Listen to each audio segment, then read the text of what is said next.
You are the awesome Father. You are the marvelous King. You are the loving King. You are the compassionate Lord. Lord, we thank you for your mercies. Thank you for your compassion upon our lives. Thank you for your grace that we receive on a daily basis. Thank you for being God in our lives. Thank you for you changed not. You are the everlasting King of glory. You are the Lord that reigns supreme in majesty. You are the Lord of lords and you are the King of kings. We bow down before you this morning and we say be exalted in the name of Jesus. We come unto your throne of grace this morning even to receive of you. As we have come this morning, Lord, open our hearts even to be able to receive of you. Whatever might be in our life that will hinder us from receiving from you this morning, we surrender them at the cross of Jesus Christ. We surrender them unto you, Lord. Have your way in our lives and let your name alone be glorified. Speak your word unto us this morning, Lord. Open our eyes of understanding. Empower us by the power of your Holy Spirit, even to put your word into action in our lives. Father, we bless your holy name. In Jesus' mighty name we have prayed. Amen.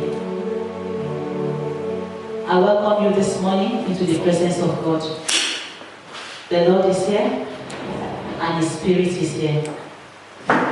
Today we are looking at the topic which says separation for God's visitation. Separation for God's visitation. Separation for God's visitation. That is, for us to receive God's visitation, we need to be separated. We need to be separated for God. We need to be separated from the world and separated unto the Lord in order for God to visit us. Our memory verse today is taken from 1 John chapter 2 verse 15. 1 John chapter 2 verse 15. It says, don't love the world or the things that are in the world. If anyone loves the world, the Father's love isn't in him. Amen. Don't love the world or the things that are in the world. If anyone loves the world, the Father's love is not in him. Then we'll take our text from 2 Corinthians. 2 Corinthians chapter 6 from verse 14 to 18. 2 Corinthians 6, 14 to 18. 2 Corinthians chapter 6, verse 14 to verse 18. It says, don't be unequally yoked with unbelievers. For what fellowship do righteousness and iniquity have? Or what fellowship does light have with darkness? What agreement does Christ have with Belial? Or what portion does a believer have with an unbeliever? Verse 16. What agreement does a temple of God have with idols? For you are a temple of the living God. Even as God said, I will dwell in them and walk in them. I will be their God and they will be my people. Therefore, come out from among them and be separate, says the Lord. Touch no unclean thing, I will receive you. I will be to you a father, you will be to me sons and daughters, says the Lord Almighty. Amen. Ephesians chapter 5. Ephesians 5 from verse 1 to 8. Ephesians 5, 1 to 8. It says, be therefore imitators of God as beloved sons. Be therefore imitators of God as beloved children. Walk in love, even as Christ also loved us and gave himself up for us, an offering and a sacrifice to God for a sweet-smelling fragrance. But sexual immorality and all uncleanness or covetousness, let it not even be mentioned among you, as becomes saints. Nor filthiness, nor foolish talking, nor jesting, which are not appropriate, but rather giving offense. Know this for sure, that no sexually immoral person, nor unclean person, nor covetous man, who is an idolater, has an inheritance in the kingdom of Christ and God. Let no one deceive you with empty words, for because of these things the wrath of God comes on the children of disobedience.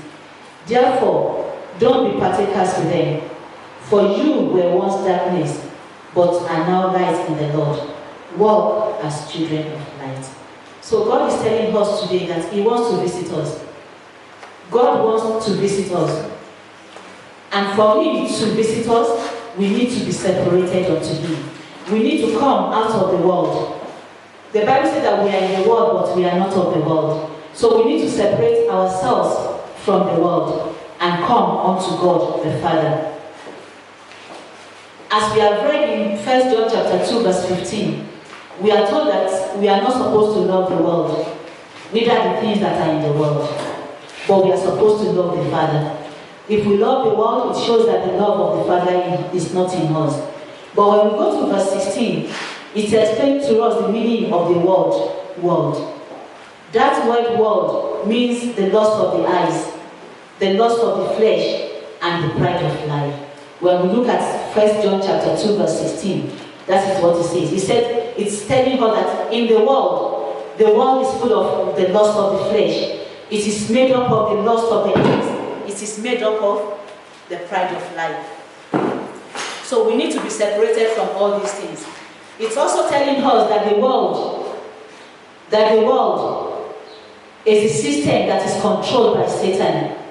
It is controlled by Satan together with its political system, together with its system of entertainment, and so on. So from all these things, we are to be separated. We are to be separated from the control of the Satan. We are supposed to be separated from the political system, not to be controlled, not to be filled with the things of this world, but we are supposed to be separated unto the Lord. We are supposed to be separated from these things. But even as we are separated unto the Lord, it doesn't mean that we cannot enjoy the things that God has created for us. But these things must not take control of our lives. 1 Timothy chapter 6, verse 17 says, 1 Timothy 6, 17, it says, charge those who are rich in this present world, that they not be arrogant, nor have their hope set on the uncertainty of riches, but on the living God, who richly provides us with everything to enjoy. So God has provided everything for us to enjoy. But the Bible is telling us that we are not supposed to set our mind on them because they are uncertain. Our mind should be set on the Lord God, the creator of all things. It is God that richly provides everything for us. So our mind should be set on Him and not on the things He created for us. We are supposed to enjoy them. We are supposed to live life using them and enjoy them to the glory of the Lord. So what are we supposed to be separated from? We're supposed to be separated from the works of darkness. We're supposed to be separated from the works of darkness. Verse 16 of 1 John chapter 2 says that the world is of the lust of the flesh, the lust of the eyes, and the pride of life. We are supposed to be separated from the lust of the eyes, the lust of the flesh, and the pride of life. Also, in separating from the works of darkness, business partnership between believers and unbelievers. Business partnership between unbelievers and believers are forbidden. They are forbidden. Unbelievers have their own ways of doing businesses. Unbelievers have their own ways of doing things. But as children of God, we are not supposed to be connected to them. We are not supposed to do business with them, because when we partner with them, we will be forced to do things the way they do things. So as children of God, we are not supposed to do our businesses the way the people of the world do their own business. Another thing is that we cannot live the way they live. As Christians, we are supposed to be separated from darkness. We are also supposed to be separated in marriage. A believer is supposed to be separated from an unbeliever. 2 Corinthians chapter 6, verse 14 to 17, where we read says that even as children of God, we are not supposed to be equally yoked with unbelievers. He says that what fellowship does righteousness have with unrighteousness? So as believers, we are supposed to be separated in marriage. Not a believer from unbeliever. Even Amos 3:3 says, can two walk together except they agree? So an unbeliever and a believer, they can never agree. So they cannot be together in marriage. So in marriage, a believer is supposed to be separated from an unbeliever. Also, we are supposed to be separated from Belial, the host devil. 2 Corinthians chapter 6 verse 15, where we have read. 2 Corinthians chapter 6 verse 15. And it says, and what concord has Christ with Belial? Or what part has he that believed with an infidel? And what agreement has the temple of God with idols? For we are the temple of the living God. Amen. So we as the temple of the living God, we are supposed to be separated from the devil. We are supposed to be separated from the things of this world. Also verse 17 says we are supposed to be separated from infidels. We are to be separated from infidels. We cannot fellowship with them. 1 Corinthians chapter 6 verse 17 says we are supposed to be separated from them. Also, we are supposed to be separated from heretics. 2 John chapter 9 verse 11. 2 John chapter 9. 2 John from verse 9 to 11. 2 John from verse 9 to 11. It says, whoever transgresses and doesn't remain in the teaching of Christ doesn't have God. He who remains in the teaching has both the Father and the Son. If anyone comes to you and doesn't bring this teaching, don't receive him into your house and do not welcome him. For he who welcomes him participates in his evil deed. So as believers, as children of God, we're supposed to be separated from people who are against the teachings of the Lord. The Bible even says we should not welcome them into our houses. We are not allowed to let such people into our houses. So we are not supposed to have relationship with people that do not believe in the teachings of the Lord. We are also supposed to be separated from false teachers. We are supposed to be separated from false teachers who dispute about the basic doctrines. 1 Timothy chapter 6. 1 Timothy 6 verse 5. It says, constant friction of people of corrupt mind and destitute of the truth, who suppose that godliness is a means of gain. Withdraw yourself from such. So we are supposed to be separated using the gospel for their own gain. Turning the gospel to suit their own purpose. We are supposed to separate from such teachers that do not, that argues, that disagrees with the basic doctrines of the Lord. We are also to be separated from all forms of sin. All forms of sin. Anything that does not glorify God, we're supposed to be separated from such. 1 Peter chapter 1 verse 16. 1 Peter chapter 1 verse 16. It says, because it is written, you shall be holy, for I am holy. So as children of God, we have to be holy. We have to be separated from everything that is not holy.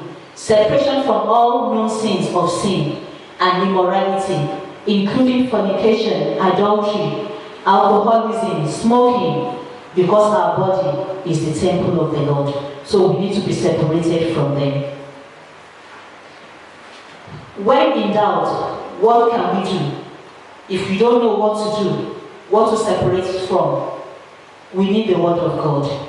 There are situations where we are not sure whether we are to separate ourselves or not. In such situations, we are having some guidelines. There are some guidelines that which we can follow. 1 Corinthians chapter 8 verse 13. If my action causes problem for my brother, if my action causes my brother to stumble, then I must separate from it. If what I'm doing is making another person to fall, then I must separate myself from it. So that is a guideline. If you know that what you are doing does not glorify God, if you know that what you are doing is making another person to fall, separate yourself from such. 1 Corinthians chapter 8 verse 13. Also, whatsoever I do, I must be sure that it will bring glory to God. Otherwise, I should not do it. Colossians 3. If it will not bring glory to God, then I must not do it. I must separate myself from such. Colossians 3 verse 17 says, whatever you do, in word or in deed, do all in the name of the Lord Jesus, giving thanks to God the Father through him. So whatever we do, we must do it in the name of the Lord. If it does not bring glory to the name of the Lord, we must separate from such. I must also separate from anything that harms my body. I must also be separated from anything that harms my body, physically, mentally, or emotionally. We must be separated from everything that tampers with our body, because our body is the temple of God. 1 Corinthians chapter 6, verse 19 to 20. 1 Corinthians chapter 6, from verse 9. It says, or don't you know that your body is a temple of the Holy Spirit who is in you, whom you have from God? You are not your own. Or you were bought, for you were bought with a price. Therefore glorify God in your body and in your spirit, which are God's. So anything that will tamper with your body, spiritually, physically, emotionally, we're supposed to be separated from them. Why must we separate from them? Because our body is the temple of God. But the best rule is to ask, if Jesus were in my present situation, what will Jesus do? What will Jesus do? Whatever the honest answer to that question is what I must do. 1 Peter chapter 2. 1 Peter chapter 2 verse 21.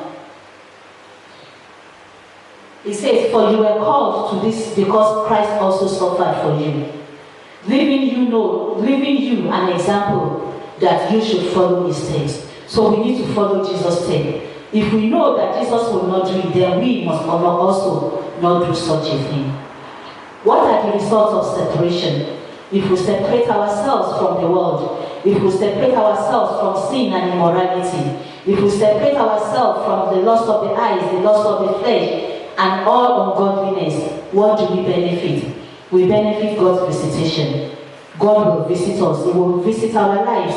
If we live a life of separation from sin, from worldly amusement, and we are separated unto God, we shall receive God's visitation. We shall be transformed more and more, and we become the image of Christ. We become the image of Christ because God will begin to transform us, and will continue to transform us until we become like Christ. Romans chapter 12, verse 2. Romans 12, verse 2.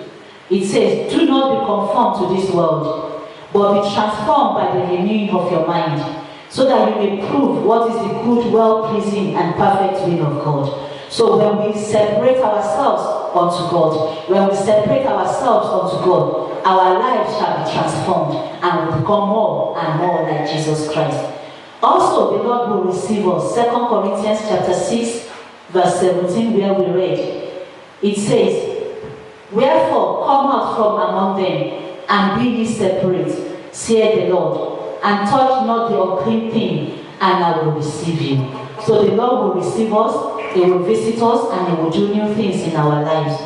We shall also become vessels unto honor, fit for the Master's use. If we separate ourselves from God, the Lord will make us, He will turn our lives, He will make us to become vessels of honor for His own use. So in making up your mind, whether or not to be separated, always remember Moses. Moses separated himself for God. Hebrews